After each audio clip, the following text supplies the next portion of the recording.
It's 8 minutes past the hour of 10. A beautiful, beautiful good morning to you and to everyone listening right now.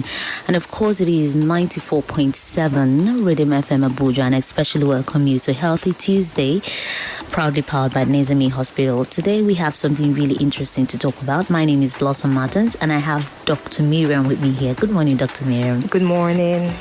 Okay, today we'll be talking about malaria, the number one disease right now in Nigeria. Okay, because that's what that's the records we have right now. Okay, it's been able to cause a lot of harm than good.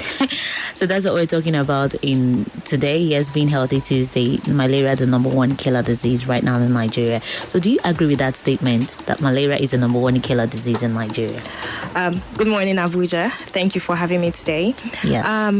Malaria is a huge problem in Nigeria. It's a huge public health problem in Nigeria. Okay. 97% of Nigerians are at risk of contracting malaria. So definitely it's a big issue. It's a big killer of children. It's a big problem with at-risk groups, including pregnant women. So yes, it is our number one killer disease in Nigeria. Okay, having confirmed that, let's talk about the prevalence rate of malaria right now. Yes. So in order to talk about the prevalence rate of Nigeria, it's important to know that Nigeria is a vast country, and we have 5 different ecological systems in Nigeria, and that affects the prevalence of malaria in Nigeria.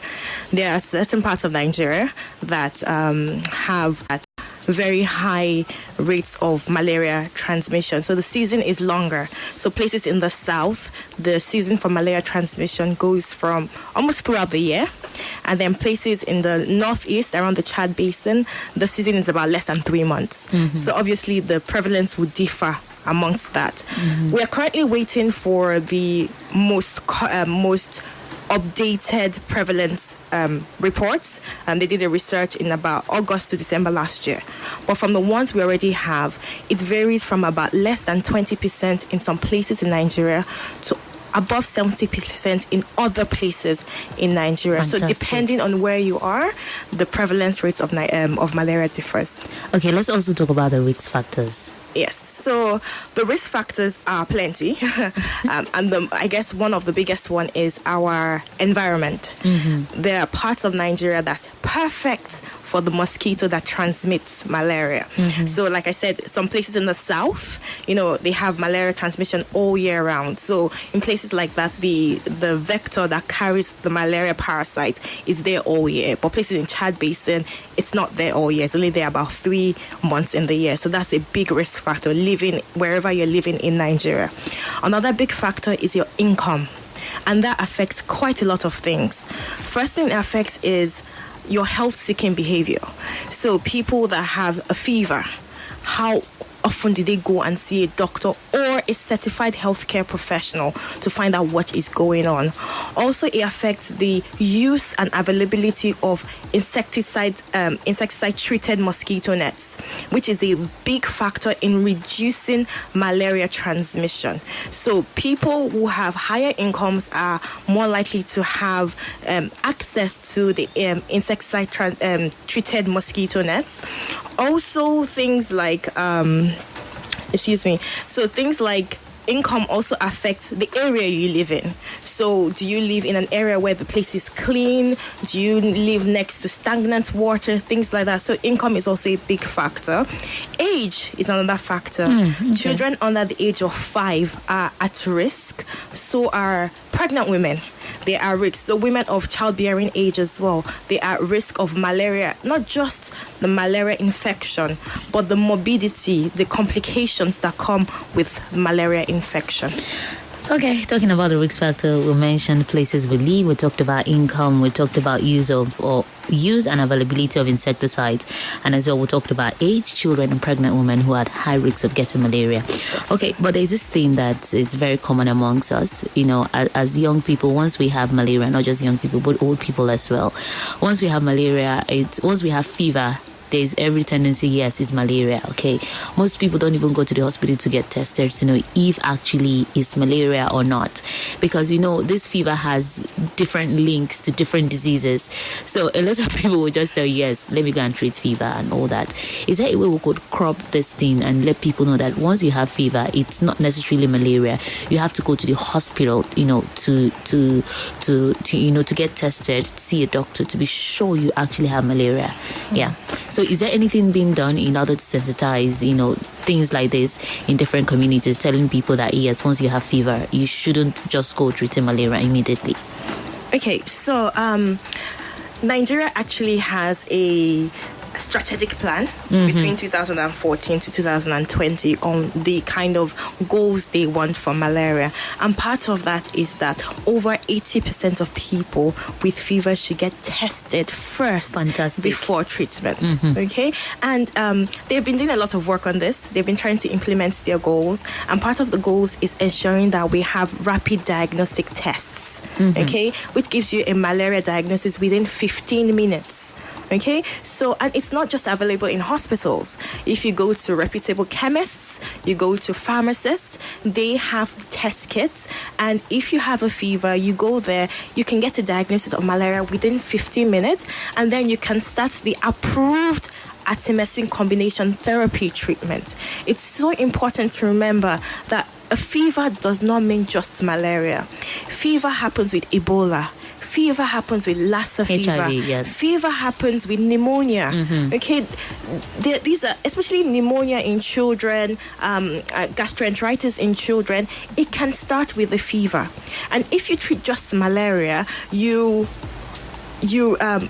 push down, you increase essentially the complications a person can have because you're not treating the actual problem. So the big thing, the Nigerian strategic plan is they want a lot of people. If you have malaria, you don't have to go to the hospital if you don't like hospitals. You can go to your chemist, your local chemist. We have primary healthcare centers. They have level ones, which are the chemists, the primary healthcare centers, which are in every local government area. It's cheaper now because Nigeria is subsidizing the cost of the rapid diagnostic tests. So you don't have to pay a lot of money for it, and you can get your result within 50 minutes. Dr. Marion, I wanted to mention, about self-medicating during malaria. Yeah. People treat malaria once in a month. You necessarily must not have malaria, but I want to just treat myself on malaria. I think I might have malaria and all of that. So I wanted to also mention something about self-medicating yourself on malaria. Okay, so I'm not a big fan of self-medication. I think you should always get a diagnosis before you treat. Okay. I'm sure a lot of people remember that the treatment for malaria used to be chloroquine. Now we have huge resistance to chloroquine. No healthcare professional should be giving you chloroquine for malaria treatment. And one of the reasons why we have resistance to chloroquine is because people were taking chloroquine in the market, small fever, you jab with chloroquine, and there was an increased resistance to chloroquine.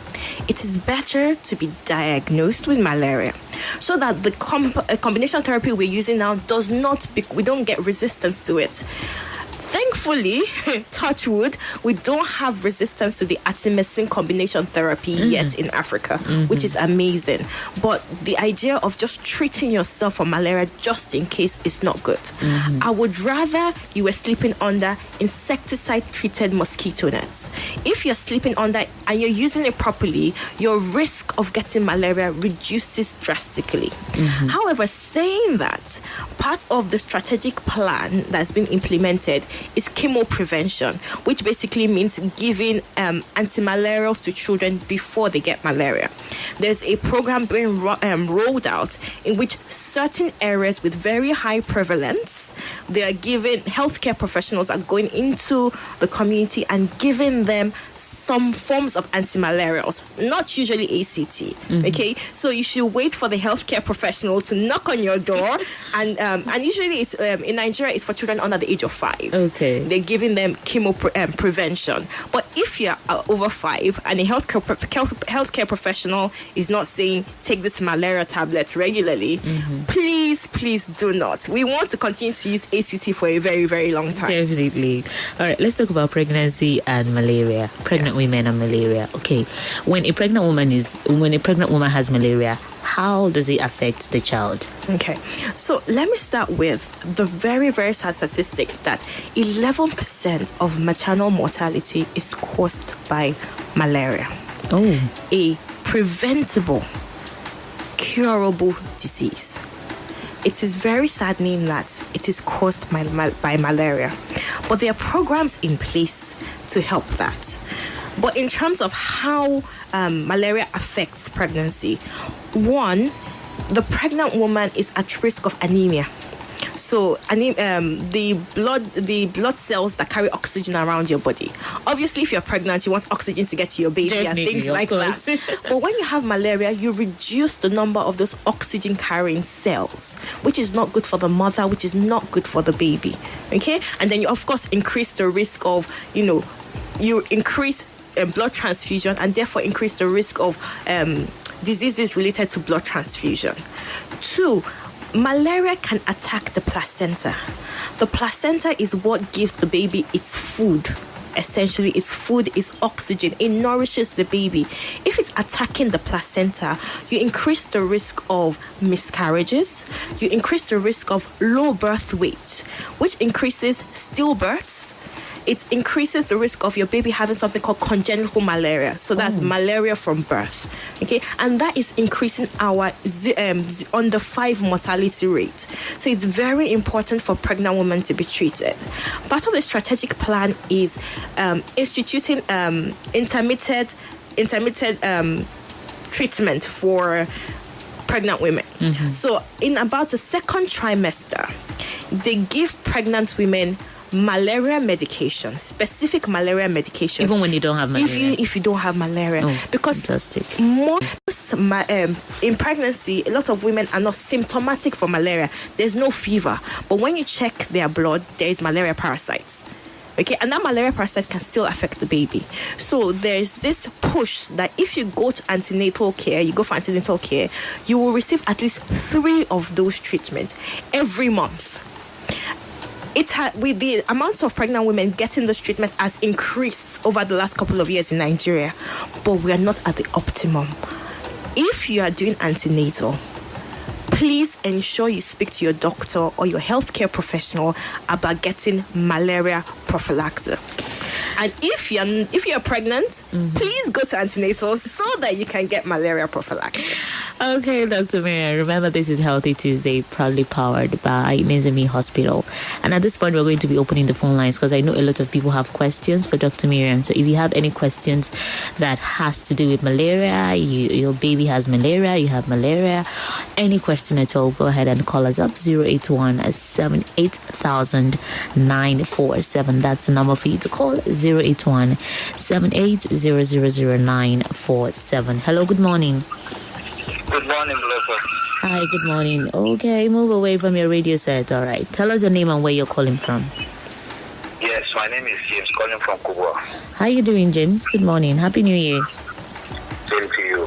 All right, so go ahead and talk to me. Tell us, what's the question? It's not the question. I'm so delighted to hear this program this morning. Okay. Yes, I have learned a lot and I have experienced a lot. But to me, where I do work, I sleep under my net. That is the best way for me to treat malaria. Mm-hmm. Yes, and when I stay outside, I'll make sure that I cover my hands, my legs, and my head so that mosquito will not bite me. Okay. That's good. I'm very, very happy for this program this morning. Thank you so much, James, for calling, okay? Have a fantastic day and keep listening. My shout out to the doctor in the studio. Dr. Miriam, we're here. Thank you, Mr. James. Thank you, doctor. Okay. Hello, good morning. Hello? Okay, I can hear you. Good morning. 081-78,947. And that's the number for you to call to get us live here in the studio.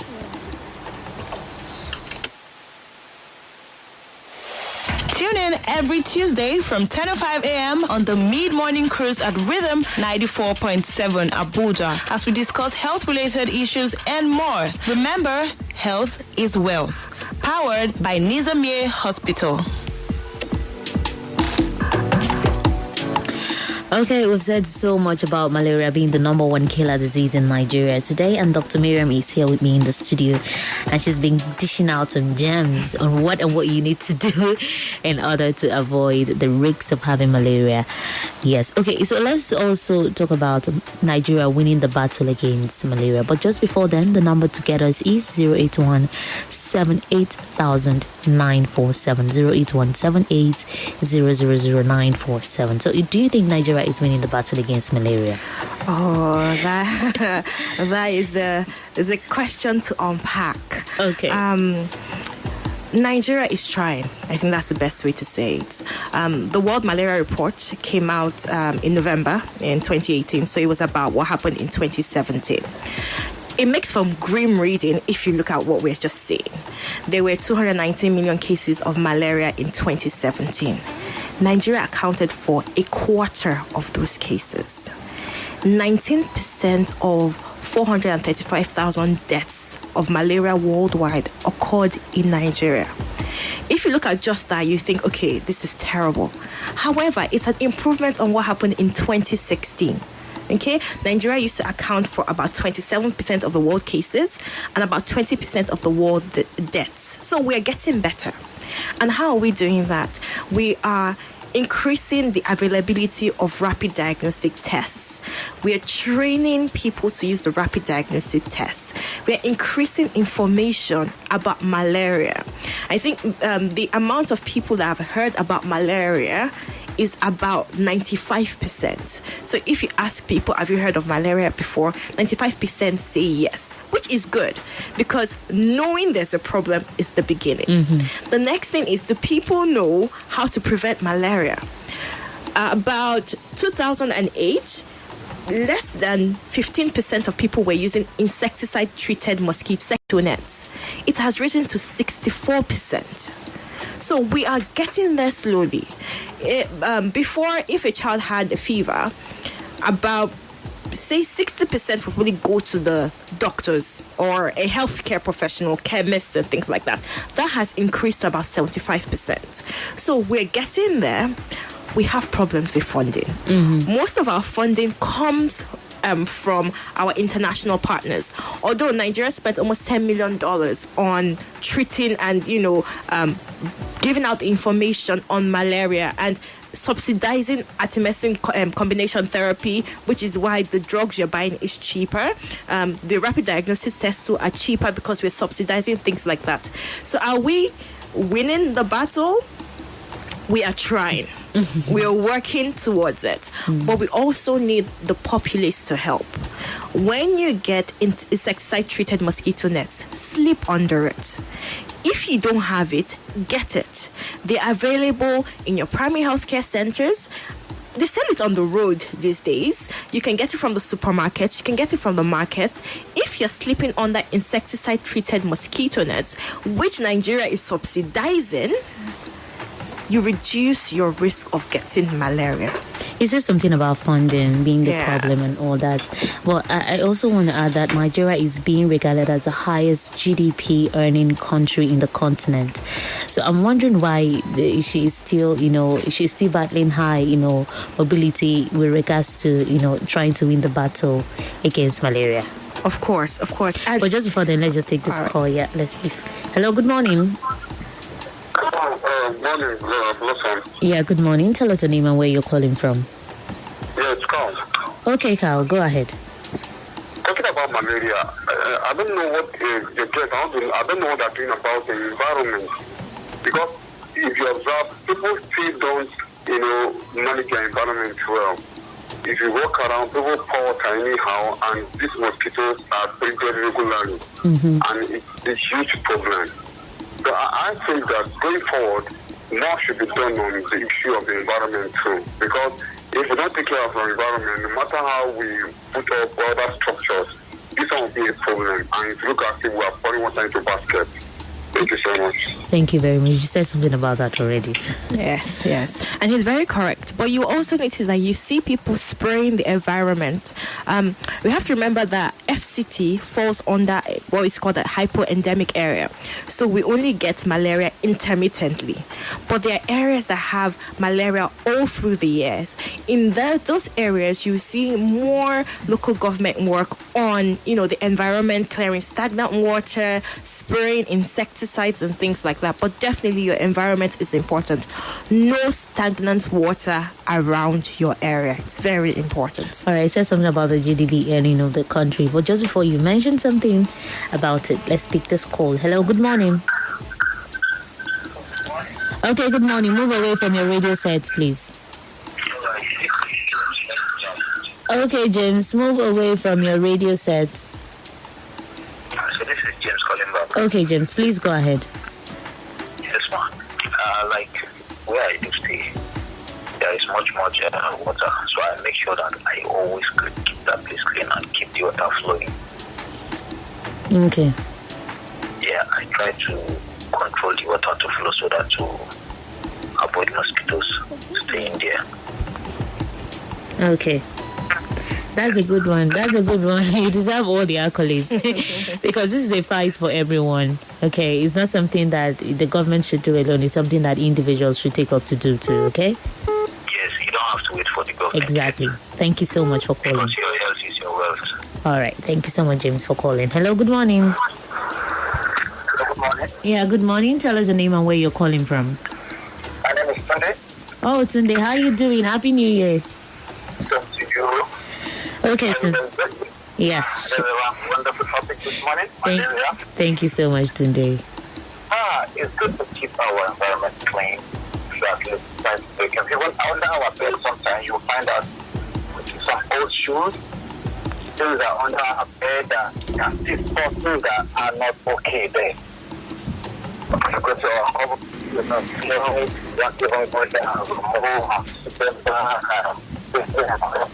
even our hospital I had a lot of testimony. Mosquito net has tried to kill some people. If you go online now, say if you have an issue with mosquito net, please give me your testimony. You'll be surprised. Our ministry of health should do something about the mosquito nets that they are selling around. They are poisonous. Thank you. Thank you so much. He talked about poisonous mosquito nets. And I remember, Doctor, you mentioned something about, mosquito net being treated with insecticide and all of that. So, but he's saying that there are some mosquito nets that are really poisonous for us, yes, as individuals. Okay, so it's very important before you use your insecticide-treated mosquito nets that you read the instructions. It says you should leave it out for 24 hours. You should not buy one and use it straight away. Mm-hmm. If you do, the insecticide inside can affect you. So it's very important that you follow the instructions on your insecticide-treated mosquito nets. And it has been used worldwide. Nigeria is not the only country that's battling with malaria. They're battling it in India, Pakistan, loads of countries. And one of the ways they've been able to reduce, India has reduced its rate of its cases of malaria in the past year by the use. One of the ways they've done is by the use of insecticide-treated mosquito nets. So if you buy, when you buy mosquito nets, please ensure that you follow the instructions closely. And I think one of the instructions is how long you're supposed to leave it outside for and where you can leave it outside. I think you're not supposed to put it under the sun. So please follow the instruction. Don't just buy and use. Okay, so you may want to mention something about the GDP earning, I mentioned before now. Okay, so in relation to that, I think it's very important to note that Nigeria loses a lot of money every year to people not being at work because of malaria, taking days off work. It is thought to cost about 132 billion naira per year in lost earnings because of malaria. Children are missing schools because of malaria. We are spending money on treating malaria, but we need to spend more. About 80% of the money spent on eradicating malaria in Nigeria is from our international partners. Nigeria needs to spend more on it. There are countries with less GDP than us that are eradicating malaria. We need to work harder on ensuring that the strategic goals are met. There's like 8 goals that they have. We need to work hard at ensuring that those goals are met. If you read our plan is amazing. Reading the plan, we should eradicate malaria in the shortest period of time. However, you require the political will to do that.